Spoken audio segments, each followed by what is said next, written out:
Probably it's time to start. So let me introduce the speaker. Our first speaker, as I said, is Frank Pollmann from Munich, and he will talk about far from equilibrium dynamics on systems with conservation laws.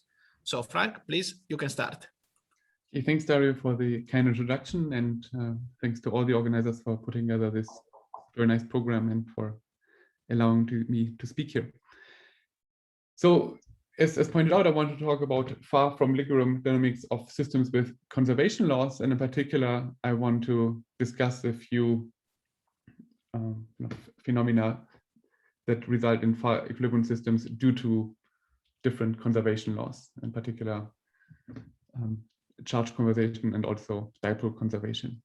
And the work that I'm presenting has been done with a number of collaborators, including Tibor Rokowski, who was a student in my group and just graduated last year, Kurt from Kaiserlink from Birmingham, Pablo Sala, who is a PhD student in my group, Ruben Veresnen, who was a student and also graduated last year, and my colleague Michael Knapp.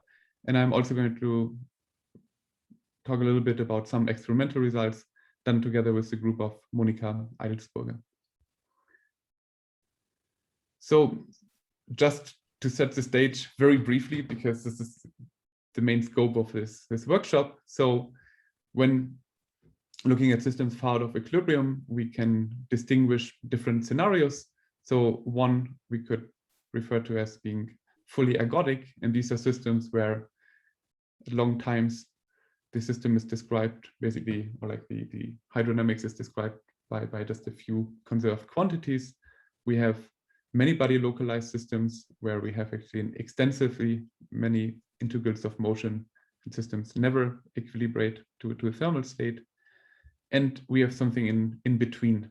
These are systems commonly with constraint dynamics that we heard a lot about also in other talks, right? So for example, there's a localization in gauge theories, and there are quantum many body stars in, for example, this PXP model that has been talked about.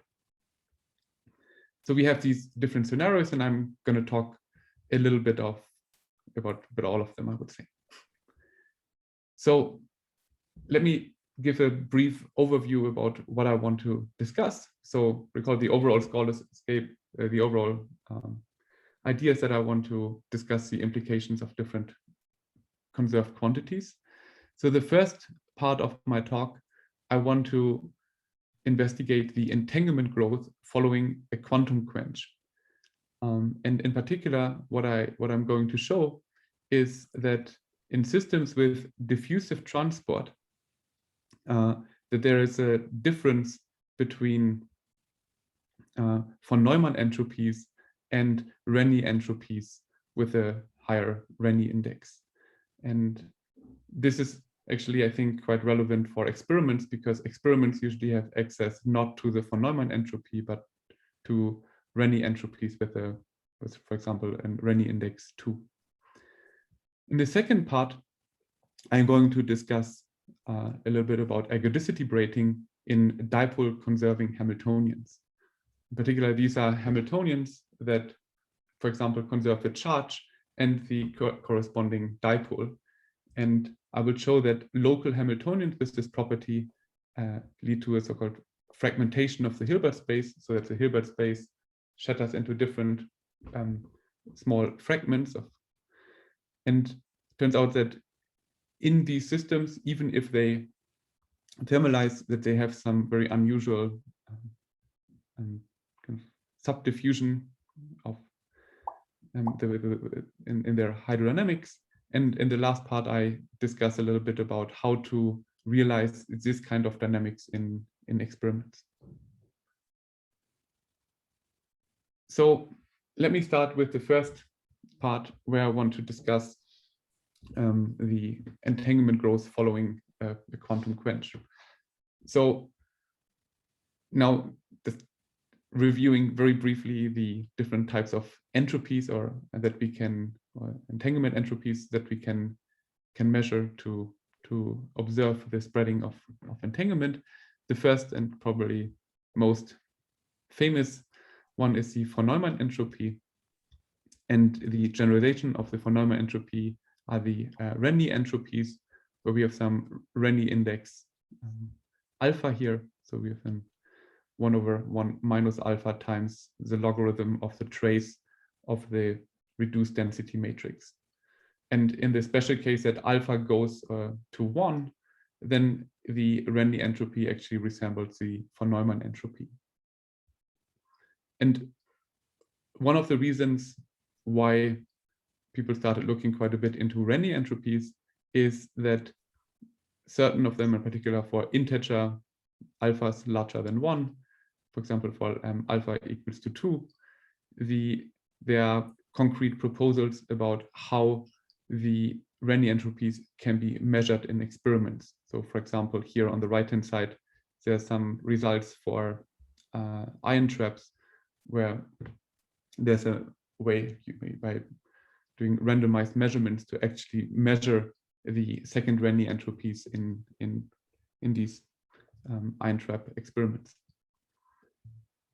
So and then the question that we want to ask is now the following. So let us now say that we start from a simple unentangled product state. So for example, we could start from a state where we just randomly chosen the spins on the Bloch sphere.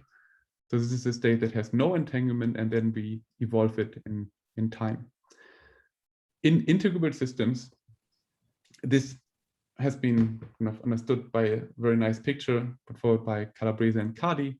So we can now think about having a system with a finite density of quasi-particles, which in the beginning are just localized somewhere in space. And if we just evolve this system, the quasi-particles just basically expands within this light cone. And then once, so this is now the case where we have a bipartition into the blue part on the left and the red part on the right. And then once these light cones cross this interface between those two parts, then they generate entanglement, because then there's an uncertainty whether the particle is on the left or on the right of this cut. And then we see that the number of light cones penetrating this cut is increasing linearly as function of time, and thus this picture would predict the linear growth of the entanglement entropy as function of time. And it also has been shown for more general cases without quasi-particles that the von Neumann entropy is expected to grow linearly, first for some large-scale numerics and also for random unitary networks. So what we then did is we wanted to understand the growth of the entanglement, and there we had, or basically mostly Tibor, and develop some framework to study the entanglement growth in systems using random unitary circuits. So the circuit here is sketched here, and the motivation for taking these circuits is that these random unitary circuits, for example, the type is shown here, so where we have a checkerboard pattern of those local unitaries that we just apply in the sequence, they just on the one hand preserve the locality, right? So each of those is just a local unitary acting on two neighboring sides, and in this it reflects certain dynamics you will also expect from some generic non-integrable Hamiltonian, for example, right? So there are certain things included in this dynamics that we also expect in general dynamics with respect to local Hamiltonian, right? So just recall, for example, if we had a nearest neighbor Hamiltonian and trotterize it, this is exactly how it would look like, except that then we have just local time evolutions and not random unitaries. And the big advantage of using these unitaries is that they make life much easier when calculating properties.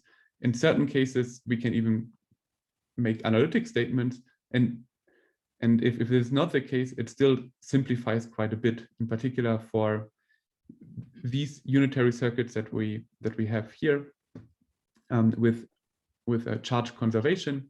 The averages map to classical partition functions that can be rather efficiently evaluated, right? So in particular, what we then did is we just start from a simple product state, and we evolve it with random unitaries, where the random unitaries are block diagonal in such a way that they conserve total as Z, right? So we have a block of dimension 1 with SC equals to 1. We have a block of dimension 1 with SC equals to -1, and we have a block of 2 by 2 for SC equals to 0. So now we can just evolve some random state, some simple product state with respect to this random unitary evolution, and for these, and then we can just efficiently calculate these annealed averages of the second Renyi entropy. And without a lot of expectation at that time, we just observed the following interesting scenario. So we find that at short times that the entanglement or the Renyi entropy grows indeed linearly. And this is what we naively expected from the pictures that we had before. But then we see that after longer times, it actually grows diffusively. So it grows as proportional to square root of t, right? And this is while the von Neumann entropy is still growing linearly all the times that we could observe. Sorry, I'm not sure. I mean, here time is like the number of layers, or that's correct, exactly. Right? Okay. So we would say that one time step is concluded if we have, for example, 2 of those layers as shown here. Okay, got it. Yes, thanks. This is a very good question. Yes. Good.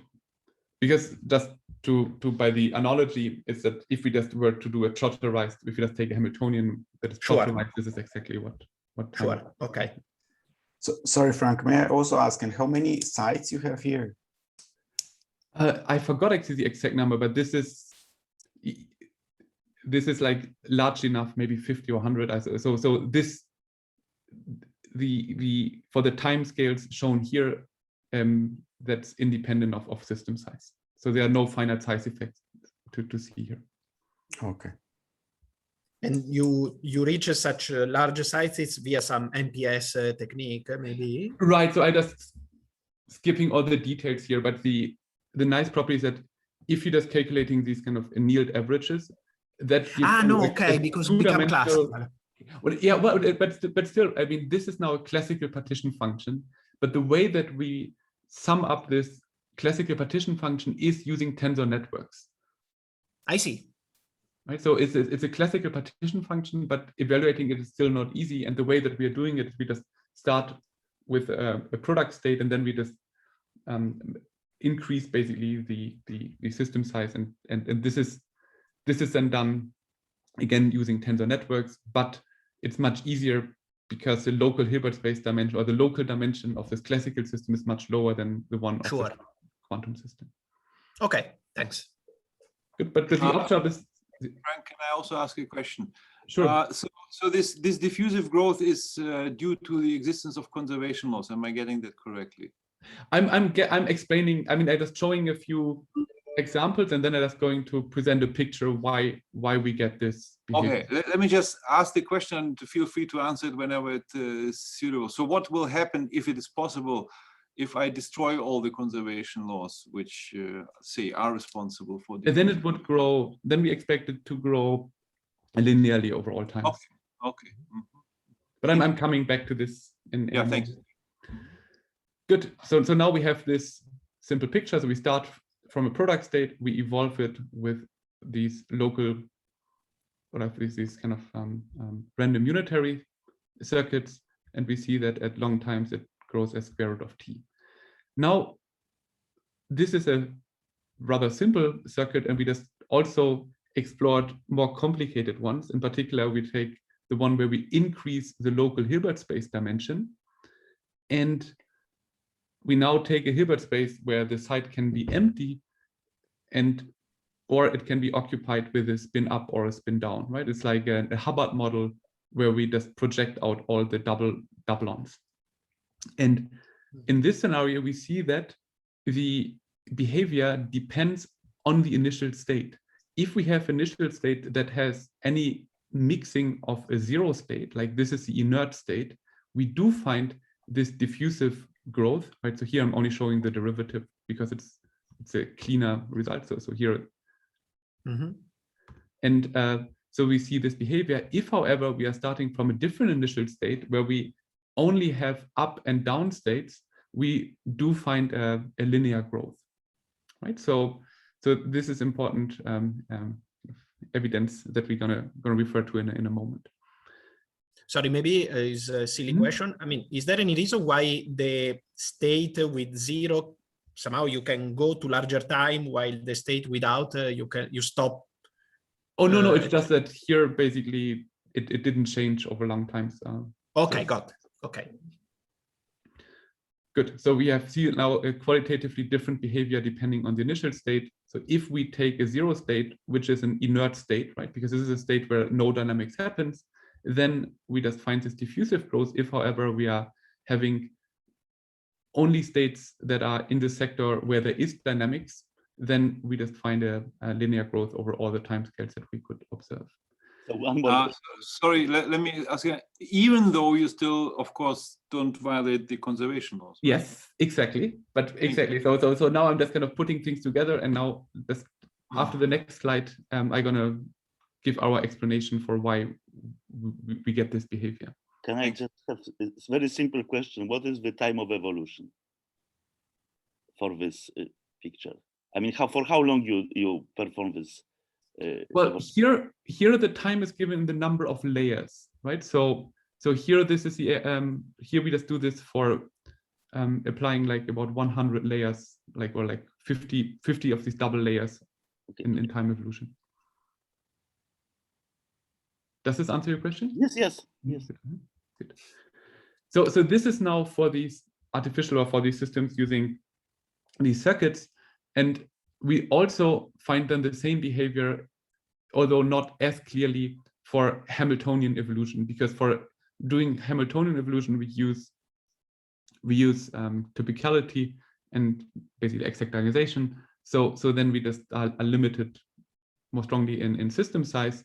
But what we see is that also here, after long times, the growth of the second Renyi entropy is compatible with the diffusive growth. And let me now come to for any state, for any initial state. Yes, exactly. Okay. So we start from some random product state and we see this behavior. Okay.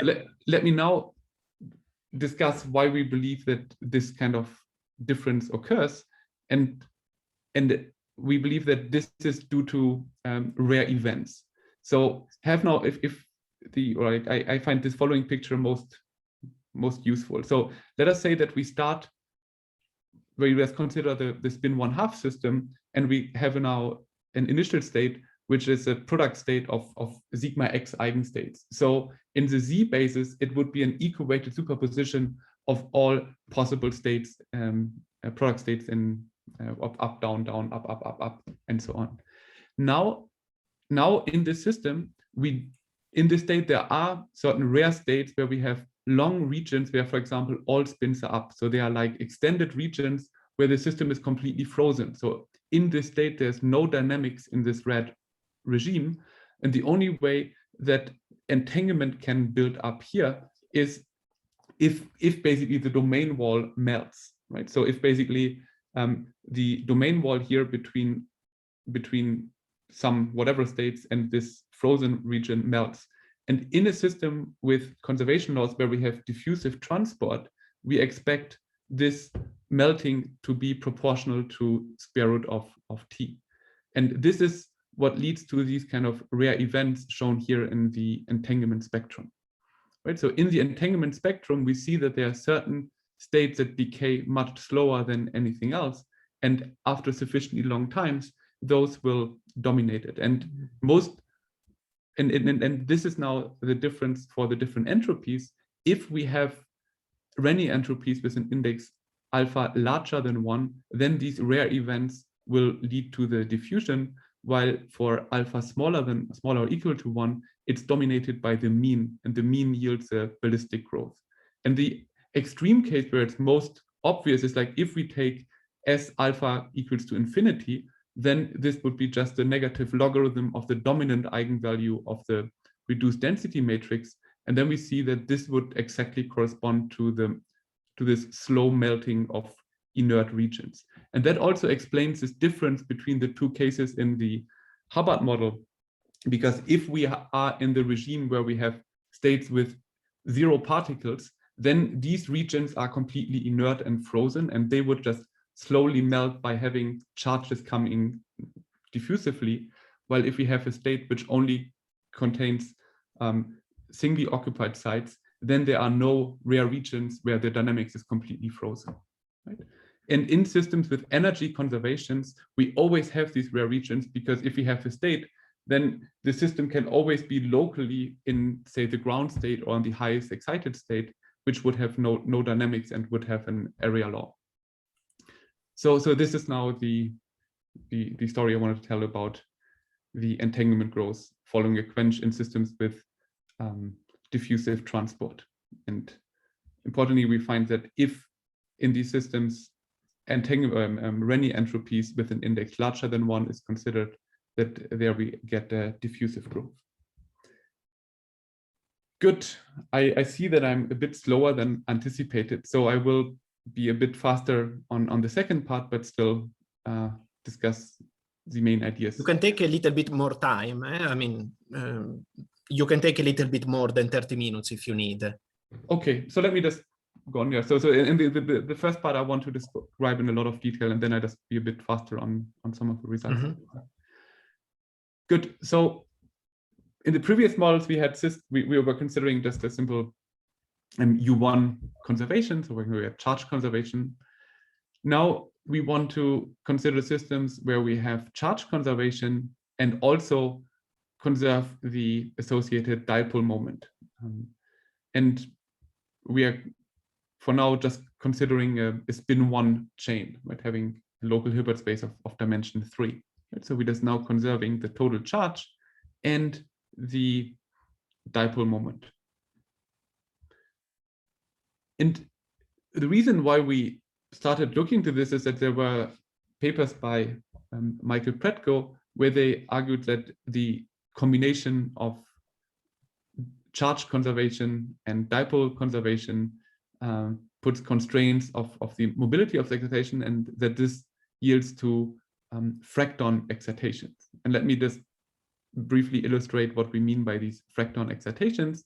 So if, for example, we start from a state where all states are in a SZ equals to 0 eigenstate, and we just now create a single charge, so we just create one SZ equals to +1 state, then we see that this state is completely immobile, because if we were to, right, so we have charge conservation by itself would allow us to have this charge hop around, right? So the charge could hop to a neighboring site, and that's fine.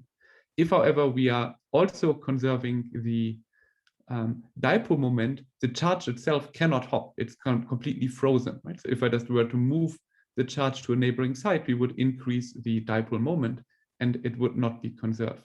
So the only way for a charge to move while obeying both charge and dipole conservation is by emitting an extra dipole. And now the dipole can move freely, but the charge would be stuck. And if it wants to move further, it would have to emit another dipole, right? So we see that just in this simple picture that charge conservation together with dipole conservation leads these constraints on the dynamics of individual charges.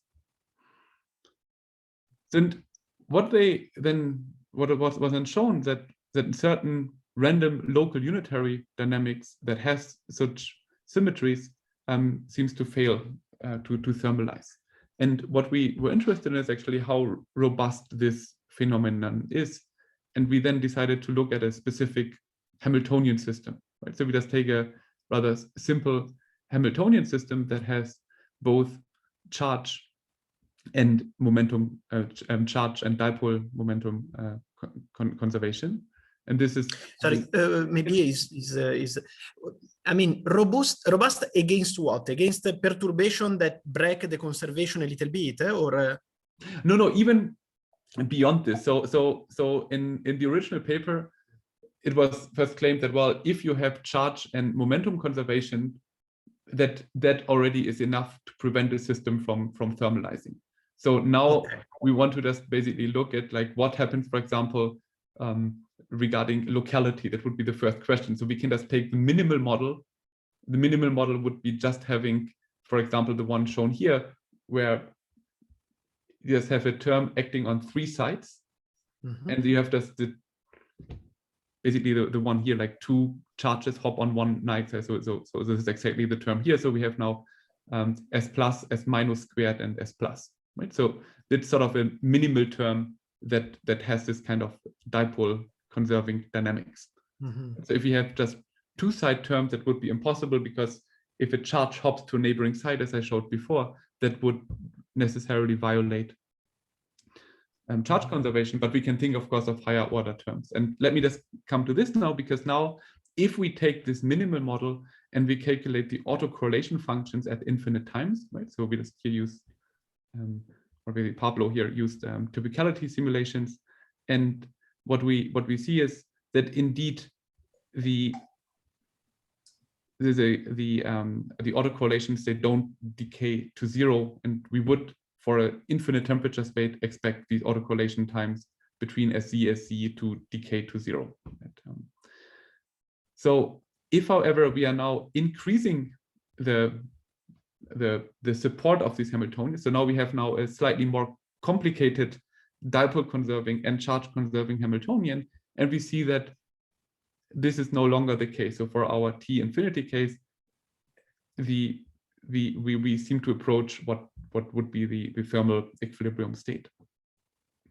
So, and as an additional support, we also looked at the half-chain entanglement entropies of eigenstates at different energy densities, and we see that for H, right? So what we see in this plot here is, like, on the y-axis we have the half-chain entanglement entropy, and on the x-axis the energy density, and the dashed line plotted here is the page value, right? So if this is a value that we expect at infinite temperatures. And what we see is that for H3, basically none of the eigenvalues are thermal, so they all have a subthermal entanglement entropy. And for H3 plus H4, we see that, well, most of the eigenvalues look somewhat thermal, and there are lots of outliers here in the spectrum scattered around. So we see that for H3 only has non-thermal eigenstates, and for H3 plus H4, well, there are many that at least look thermal by having our entanglement goggles on. So probably if you start from a, like in scars, I mean, if you start from a very specific state, probably you can make use of these few states in H3 plus H4 and avoid thermalization, right? This is correct, yes. So but here in this case, we are looking really at thermal averages. So here we just look at typical states, basically. Sure. Here we just yes. have average. But you are perfectly right. So this already suggests that there are scarce states in this Hamiltonian, because there are certain sectors where there is no thermalization. Good. So then we just sit down and try to analyze the Hamiltonians a bit better. And let me just make a few statements. So first, if we take this H3 itself, one thing what we observe is that there are actually exponentially many frozen states. So we can use some Pollmann estimate to estimate how many states there are that have no dynamics at all. Right, so we just now fix basically Q and P. So we fix all the global quantum numbers, and in this sector we find that there are exponentially many frozen states because of this very constrained dynamics. And moreover, we also find that there are constraints on what other kind of constraints. So, for example, that we can always construct regions that cannot melt. So we have, for example, in this example, what we show here, that the system is just having 2 completely decoupled blocks. And then we can, having now some understanding of how these blocks works, we can construct basically the largest block. And the largest block is the one where configurations have subsequent charges with opposite signs. And then, without explaining the details, we actually find that the largest connected block can be mapped to a spin 1/2 system. And for this spin 1/2 system, we find then that the largest connected block of this Hamiltonian scales with 2 to the n, right? So the largest connected block is scaling sub-extensively. So it's basically vanishing in size. So now the important statement that I want to make is that if we take Hamiltonians of this type, so if we take the Hamiltonian H3, we find that even the largest connected block in this Hamiltonian has a vanishingly small fraction of states. And this is what we term strong fragmentation. Dario, you had a question? I don't have, and I don't see anything on the. Okay. The Sorry, chat. Okay. Good. So this is a scenario for H3, and now we can do the same analysis for H3 plus H4. So we still find that there is we have a constructive way to build exponentially many frozen states, albeit there will be much fewer of those. If, however, we are now looking at the largest connected sector, we find that the largest connected sector in the state still has almost all states in it. So this is what we call weak fragmentation. So we still have exponentially many frozen states and exponentially many sectors that are within the P and Q sector, but the largest sector is containing almost all the states. So now we can summarize this in one table. So if we take H3 itself, we would say it's a strong fragmentation, meaning that we do have exponentially many sector, but the largest sector grows slower than 3 to the n. For H3 plus H4, we would say we have a weak fragmentation, which means we still have an exponential number of disconnected sectors, or alternatively called like Krylov sectors, but the largest size is actually growing as 3 to the n cross 3 to the n, right? So almost all the states are in one sector, and that's why the systems they differ very much in how they relax. So the smallest, like this one, does not relax for a typical state, and this one does relax. Although, and this is what Dario pointed out, there are these sectors that have scarce states. So there are lots of special initial states that would give unusual dynamics if they are in a sector not connected to this largest sector. By the way, a curiosity, can I see the large block in the H3 plus H4 as starting from, let's say, a family of blocks in H3, and then start to, let's say, introduce perturbations that connect the blocks? So can I make a transition from H3 to H3 plus H4, like saying, okay, I start to introduce some off-diagonal blocks that. Yeah, that you can do, and you can do even something else. And this was done. There was a nice paper by Morningstar and Vedika Kinamni and David Hughes, I think, and they just basically take a Hamiltonian like H3 plus H4, and then they just vary the density. So they just basically, you have a sort of chemical potential or the particle density as a parameter, and then you just also see that there's a transition between a strongly and weakly fragmented. I see. Behavior. Good. Okay, thanks. At this moment, let me maybe speed up a little bit, and then I can just get back to some of the parts during the discussion. So another observation that we made is that even if you are now especially if you are now in the scenario where the system does thermalize, there are some very unusual hydrodynamics. So in particular, what we found is that if you take systems with higher moment conservation, so here, if we just conserve this for some m, so where we have now the sum over x to the power of m as xm, so m equals to 1 corresponds to dipole conservation, and m larger than 1 corresponds to higher moment conservation, we find a sort of generalized hydrodynamics, which then predicts that, for example, the autocorrelator between SZ and SZ decays not diffusively, so not decay as t to the power of -1/2. This is what we expect for just having only charge conservation, but it scales as t to the power of 2m plus 1, right? So for the dipole conserved case, it would have a subdiffusion with t to the 1/4. And this can be derived by generalizing Fick's law to include higher moment conservation. And then we just checked it numerically, both for cellular automata, and we just see for m equals to 1, it's going as t to the minus 1/4, and for m equals to 2 as t to the minus 1/6, and so on. And we also did some exact diagonalization showing this behavior. And let me now very briefly comment on some ideas towards experiments.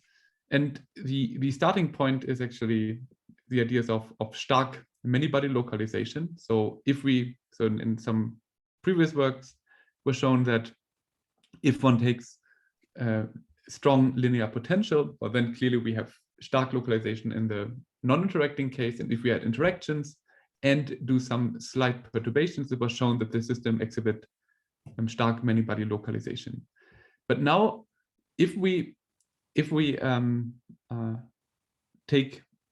take a specific model with stark many-body localization, so for example, we take the Hubbard model, right? So just take a Fermi-Hubbard model with nearest neighbor hopping, the linear potential, and Hubbard interaction U, then this is like a model to realize this. And here on the right-hand side, there are some short-time results for experiments showing actually stark localization and comparing it to numerical simulations. So the takeaway from this message is that the Fermi-Hubbard model can be realized in a very high accuracy in the experiments in Monica's group. And now we just play around with this model a little bit. And if we tune now we now assume a perfect linear potential, and we now tune the Hubbard interaction, then we find that this model gives in lowest order, like in perturbatively interesting constrained Hamiltonians. So for example, if U is equals to 2 delta, then there can be processes where, for example, a particle hops twice to form then doublons. If we are in the regime where U is very small compared to a large delta, then we have these kind of squeezing processes. And these are exactly the type of dipole conserving processes that we looked at before, like one particle is hopping up, the other particle is hopping down. And then we have these kind of dipole conserving terms exactly of the type as we discussed in terms of these fragmentation. And we would actually find that this is now a strongly fragmented Hamiltonian, and we expect to find a strong initial state dependence of the thermalization and so on and so forth.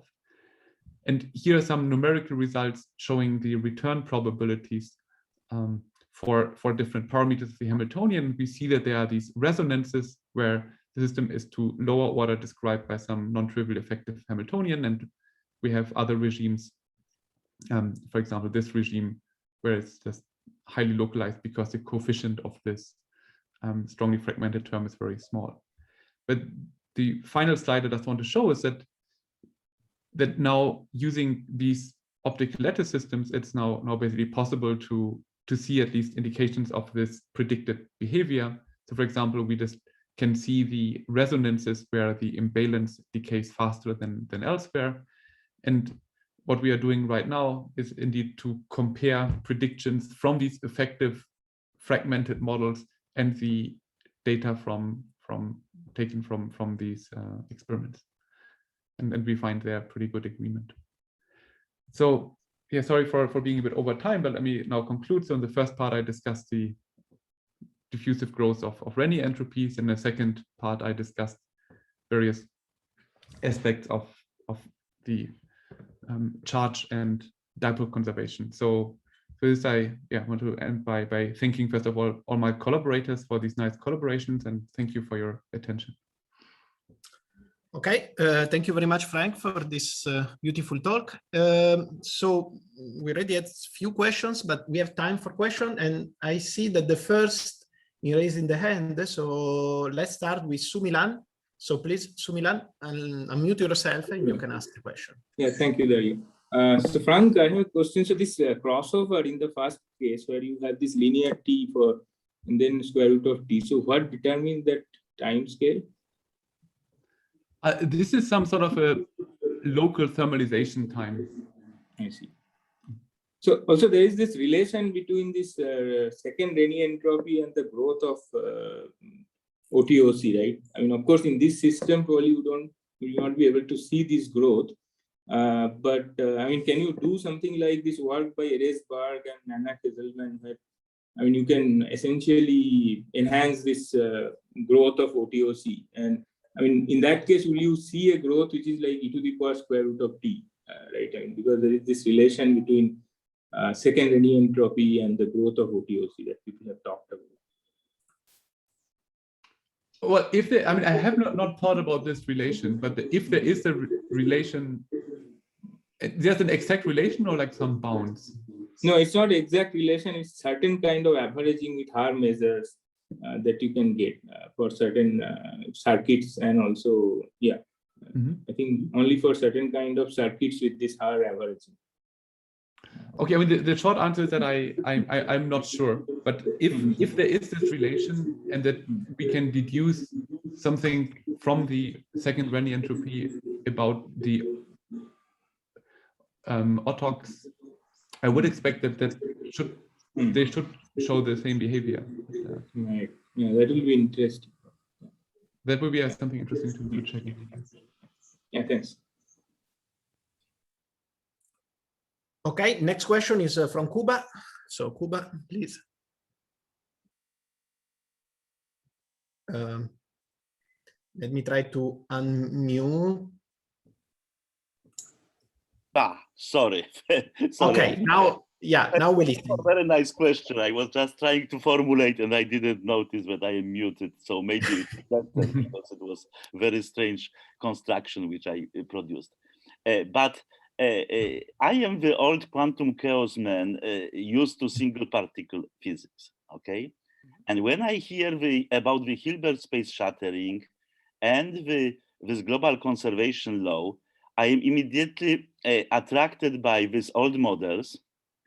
And I have, of course, association because old people have association with young period of your life because one was stronger and faster and whatever. So my question is the following. If I look at, for example, at your system with dipole conservation law, then of course I see that there is a dipole conservation law because this is obvious, right? In some sense, once you understand it. But suppose I have a system which I don't see that I have this conservation law. Okay, then I will see that the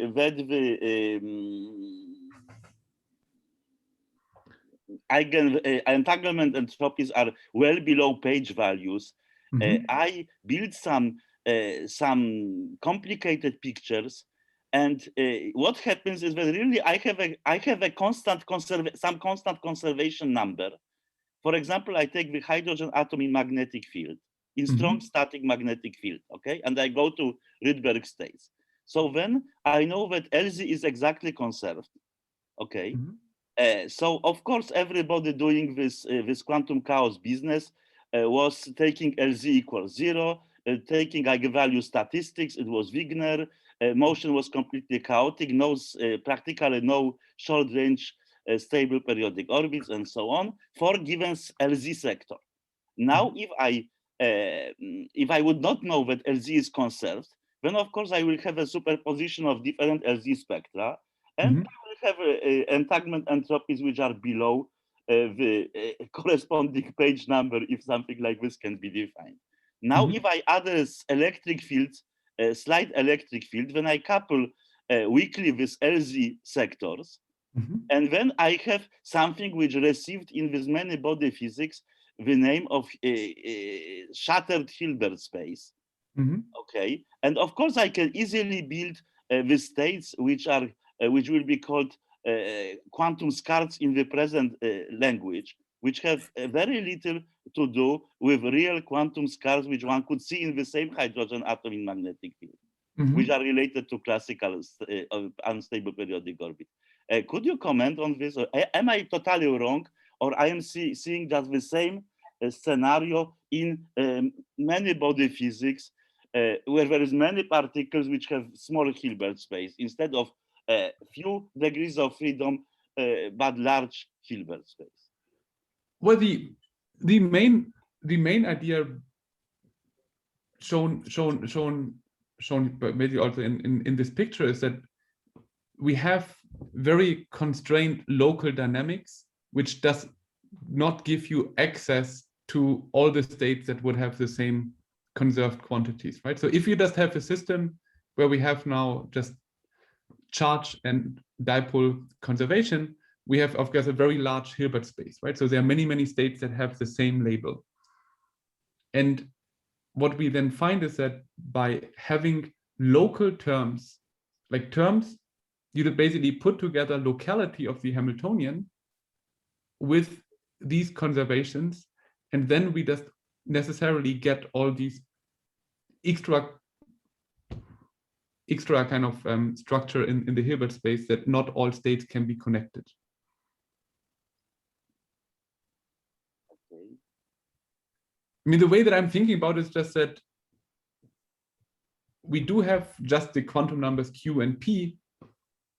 And in principle, if we were to, let's go back. So if we just take only Q conservation, so now we have a quantum number Q, and we have, say, just charges that can hop around. And now you can just convince yourself that if you just write down a very simple Hamiltonian, the Hamiltonian just being a hopping between the particles, that the kind of Krylov space, like basically by just applying the Hamiltonian over and over again onto some real space state, like where the particles are localized somewhere, you can just explore the entire Hilbert space. If, however, you are taking now a system with Q, with charge and dipole conservation, then any kind of local Hamiltonian, which only just allows to move charges in a basically over a small regime, will have this kind of shattering because not all states can be reached. Does this intuition help? This is linked. Yes. But well, okay, it doesn't answer my question, but it is a somehow linked picture.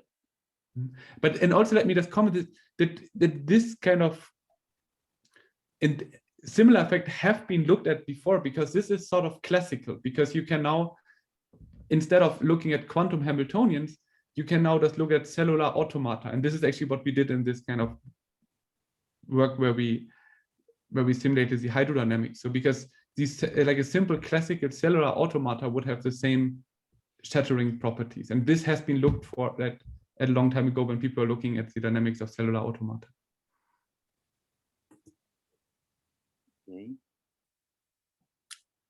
Okay, so maybe we can. No, Kuba, do you want to add something? No, thank you. I don't know how to put hand down. Okay, I will do for you. Thank you very much. Gymnastics. Now, next question is from Jonas. Please, Jonas, you can go. Yeah, thanks for a very nice talk. So I was wondering, so in these models with charge conservation, you find the square root growth of the second Renyi entropy, but do you also have results? What happens if you now have these fractonic systems with subdiffusive transport? Do you also see something in the higher order Renyi entropies? Right, good point. Because if we have a system with higher moment conservation, then the prediction is that the Renyi entropies would indeed grow as 1/4, right? Or as t to the power of 1/4. And I haven't shown results, but this is also one thing that we are exploring. Okay. But this is like a direct expectation. Like this is exactly what we expect, because then instead of diffusion, we would have this subdiffusion, and this would determine the entanglement growth. Yes. And also, let me just add one more comment. And this, I haven't put this in the talk, but we have also a paper on this, is that where this entanglement growth is even more obvious, that if you are not starting from uniform states, but if you start from states with domain walls, then you actually get this entanglement. Then the subdiffusive or diffusive growth would also appear for other Renyi entropies. Okay, thanks. Okay, so it looks like we don't have any other questions. So maybe it's time to thank Frank again for this beautiful talk.